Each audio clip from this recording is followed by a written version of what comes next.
बहुत सारे किसान ऐसा कह रहे हैं कि हमारा गेहूं पीला हो जा रहा है। तो पीला होने के 4 मुख्य कारण हैं। चलिए मैं आपको लाइन से बताता हूं।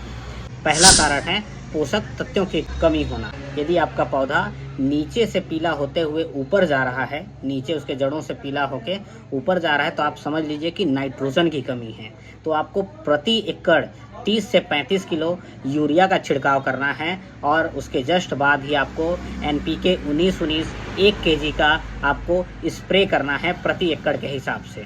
पत्तियों के बीच में कत्थई या पीले रंग के धब्बे धब्बे दिखाई दे रहे हैं, तो आप समझ लीजिए कि नाइट्रोजन की कमी के कारण नहीं, जिंक के कमी के कारण ये लक्षण आपको दिखाई दे रहे हैं। आपको लक्षणों को पहचानना होगा और उसके हिसाब से आपको स्प्रे करना।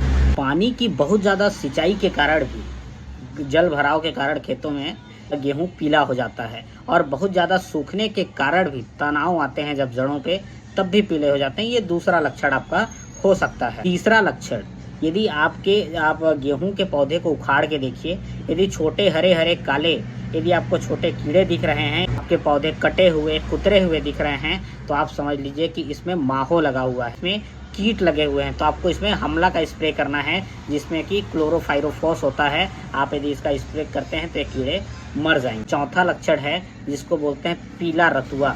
इसमें क्या होता है, जब आप अपने पौधे की पत्तियों को छूते हैं और यदि आपके हाथ में पीले पीले लग रहे हैं, तो आप समझ लीजिए कि इसमें पीला रतुआ की बीमारी आ गई है। इसके उपचारण के लिए आप प्रोपिकोनाजोल पेस्टिसाइड का स्प्रे करना पड़ेगा, जिससे ये जड़ से ख़त्म हो जाएगा। तो यदि आपको ये लक्षण दिखाई दे रहे हैं, तो आप इन लक्षणों को पहचानिए और उनका स्प्रे करिए। धन्यवाद।